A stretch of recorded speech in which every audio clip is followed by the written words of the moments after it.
Hello my dear students, today I will teach you 10th history chapter nationalism in India. Previous video में मैं how participants saw the movement में दो extreme point जिसमें कि एक rich peasants थे और दूसरे पुअर पीजेंट्स थे, इनका हम सीडियम मूवमेंट में इंटरप्रिटेशन को देख लिए थे। तो आज हम इस चैप्टर में पार्टिसिपेंट्स के रूप में बिजनेस क्लास आते हैं।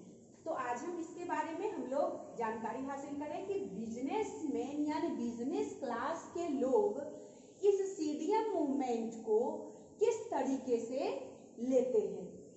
तो अब इस क्लास के पीपुल, जो बिजनेस क्लास के जो पीपुल होते हैं, वो हर हमेशा अपने बिजनेस को आगे बढ़ाना चाहते हैं।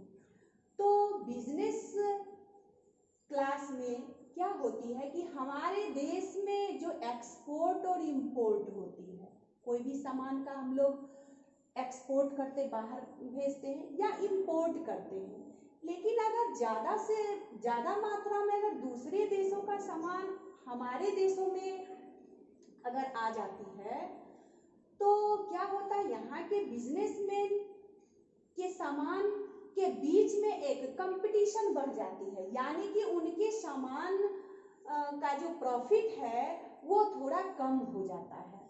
तो जब प्रॉफिट कम होती है तो ये लोग सीडियम मूवमेंट को जो सपोर्ट कर रहे हैं तो against import of foreign goods, यानी कि हम लोगों को अगर इंपोर्ट के अगेंस्ट में मुझे कुछ सपोर्ट मिल जाए तो हम इस मूवमेंट में निश्चित रूप से सपोर्ट करेंगे।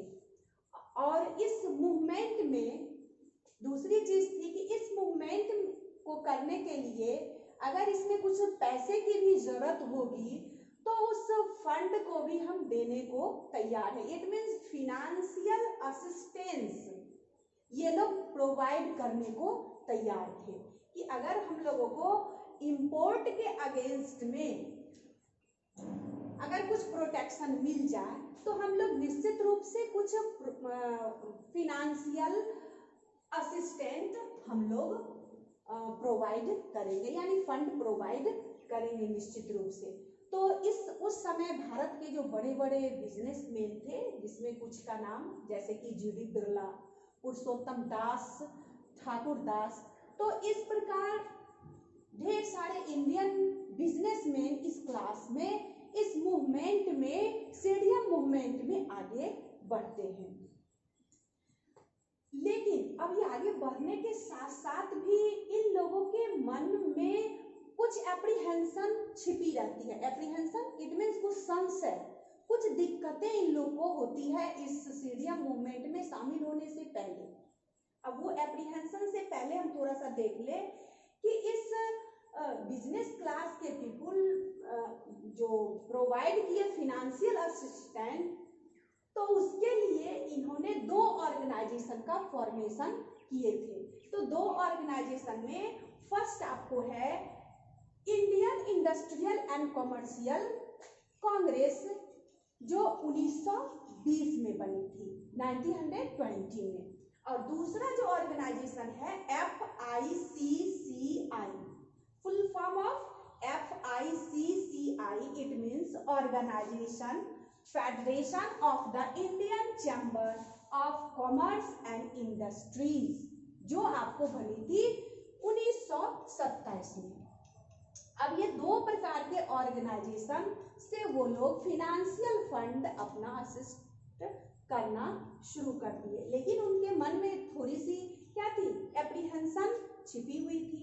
तो ये एप्रीहेंशन क्या थी, तो फर्स्ट में है failure of the round table conference, यानी कि बिजनेसमैन को लग रहा था कि जिस प्रकार राउंड टेबल कॉन्फ्रेंस फेल्योर हो गए हैं, उसी प्रकार कहीं इस सीडियम मूवमेंट भी आगे चल के कहीं फेल्योर ना हो जाए।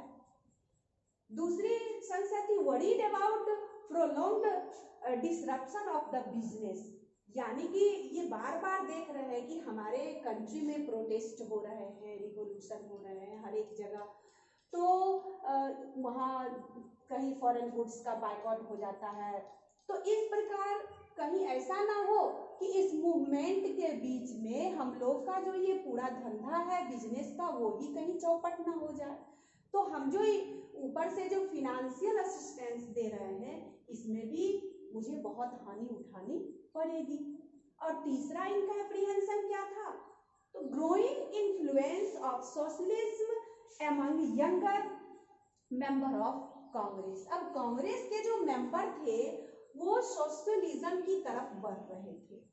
तो सोशलिज्म की तरफ बढ़ने का मतलब है वो समाज के हर क्लास के लोगों को समान राइट्स देना चाह रहे थे। जब समाज के प्रत्येक लोगों को आप समान राइट्स दे रहे हैं, समान अधिकार दे रहे हैं, तो निश्चित रूप से आप बिजनेसमैन को तो ज्यादा भला कर नहीं सकते हैं।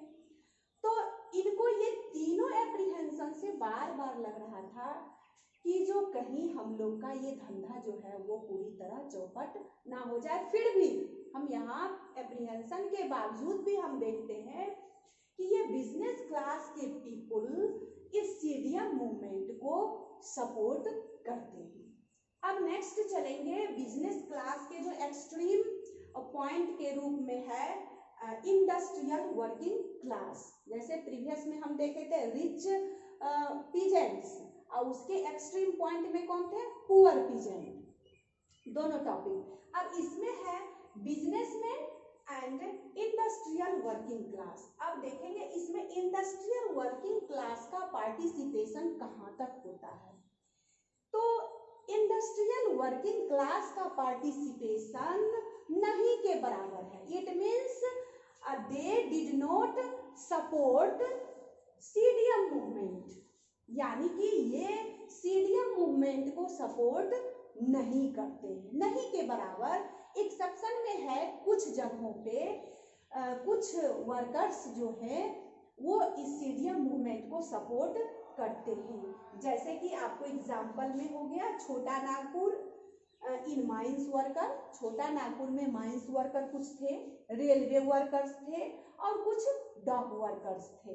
तो डॉक वर्कर्स क्या थे, तो ये एम्प्लॉय थे पोर्ट पे। It means a person employed in a port, जहाँ पे कि पोर्ट पे लोड और अनलोड का जो काम किया जाता है उसको बोला जाता है डॉक वर्कर्स। तो इन तीनों के बीच यानी कि माइंस वर्कर्स, रेलवे वर्कर्स और डॉक वर्कर्स छिटपुट कहीं जगह ये थोड़ा सा इस सीडीएम मूवमेंट को सपोर्ट किए थे। तो ये लोग क्यों सीडीएम मूवमेंट को सपोर्ट किए थे, कुछ तो काउज होगा। तो इनका काउज था, इनके दो काउज थे सीडीएम मूवमेंट के सपोर्ट करने का। तो फर्स्ट काउज था अगेंस्ट लो वेजेस, यानी कि हम लोगों की जो वेजेस है, मजदूरी है वो बहुत कम है, वो थोड़ी सी बढ़नी चाहिए, इंक्रीज होनी चाहिए। और दूसरी जो इनका डिमांड था वो था पुअर वर्किंग कंडीशन, यानी कि हम लोग के जो रहने का जो पुअर वर्किंग कंडीशन है इसमें कुछ सुधार आनी चाहिए। तो इस प्रकार हम क्या देख रहे हैं कि पार्टिसिपेंट्स जो है बिजनेस क्लास ये तो सपोर्ट कर ही रहे हैं, लेकिन ये इंडस्ट्रियल वर्किंग क्लास नहीं के बराबर इस सीडीएम मूवमेंट को सपोर्ट कर रहे हैं, सिविल डिसओबीडियंस मूवमेंट को। तो अब इसके नेक्स्ट में एक और जो इसके क्लास है वो है वुमेन क्लास। तो नेक्स्ट वीडियो में मैं उसकी चर्चा करूंगी कि किस प्रकार इस सीडीएम मूवमेंट को वुमेन क्लास के पीपुल किस तरीके से सपोर्ट करते हैं। धन्यवाद।